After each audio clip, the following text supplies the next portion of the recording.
बिस्मिल्लाहिर्रहमानिर्रहीम अस्सलाम वालेकुम। बहुत बहुत शुक्रिया आप तमाम लोगों का। मैं आसिफ रशीद आपके साथ। साथियों, अल्लाह का लाख लाख शुक्र व एहसान कि हम कल ज़िंदा थे। आज सुबह फिर हमें अल्लाह ने ये मौका दिया है कि हम उसकी खूबसूरत बनाई हुई दुनिया को, इस कायनात को देख सकें। लेकिन हज़ारों लोग जो कल हमारे साथ थे, आज हमारे दरमियान नहीं रहे। और वेनेज़ुएला के अंदर, जापान के अंदर और साउथ कश्मीर के पुलवामा ज़िले के अंदर, जम्मू कश्मीर से लेकर नॉर्थ अमेरिका तक आज सुबह-सुबह ज़लज़ले के झटके महसूस किए गए। लेकिन अल्लाह का करना ये है कि साउथ कश्मीर में कोई नुकसान नहीं हुआ, लेकिन वेनेज़ुएला में जो तबाही मची है, उसके मनाज़िर बहुत भयानक हैं, जो हम सबके सामने आए। और शुरुआती रिपोर्ट्स में प्रधानमंत्री की तरफ से भी या प्राइम मिनिस्टर और दीगर शख्सियात इस पर दुःख और अफ़सोस का इज़हार कर रहे हैं।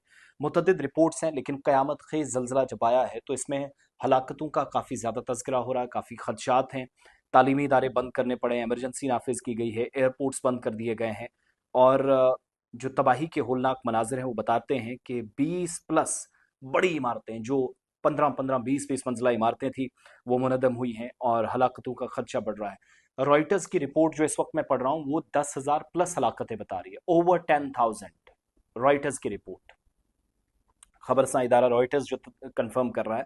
जबकि अनकंफर्म्ड रिपोर्ट्स हैं 70,000 से ज्यादा लोग मारे गए, 1 लाख के करीब कुछ। चूंकि अनकंफर्म्ड मैं इसलिए कह रहा हूँ, सरकार जब तक इस पर लबकुशाई ना करें, ये मीडिया रिपोर्ट्स हैं। मगर रॉयटर्स एक बड़ा मोतबर इदारा है, जिसकी रिपोर्ट पर जो कंफर्मेशन कभी कभार की जाती हैं। लेकिन इसी तरह की सूरत हाल जो बनी है, 32 लोगों के मारे जाने की तस्दीक सिर्फ एक जिले के अंदर हुई है, एक छोटा सा प्रांत। और कुल मिलाकर जो शुरुआती मेरे पास रिपोर्ट्स हैं, 20 प्लस इमारतें 15 से 20 मंजिला थी, वो नुकसान हुई हैं। 700 प्लस इंजर्ड हुए हैं और तबाही के मंजर चारों तरफ। इतनी भयानक और खतरनाक सूरत हाल थी। जबरदस्त डैमेज हुआ है, एयरपोर्ट्स उसके बाद बंद करने पड़े हैं। और हालत देखिएगा कि 7.5 शिद्दत का पहले जिल्जला आया, उससे कम नुकसान हुआ। लेकिन दूसरा झटका जो आफ्टर शॉक था, 7.1 शिद्दत का, उससे ज्यादा नुकसान पहुंचा। उस पर कंफर्मेशन ज्यादा अथॉरिटीज की तरफ से की गई।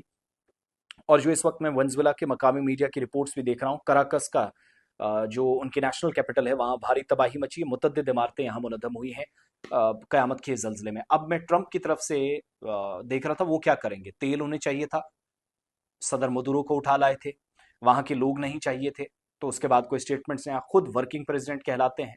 जिस औरत को वहां प्रेसिडेंट बनाया गया है, वो भी उनकी करीबी है।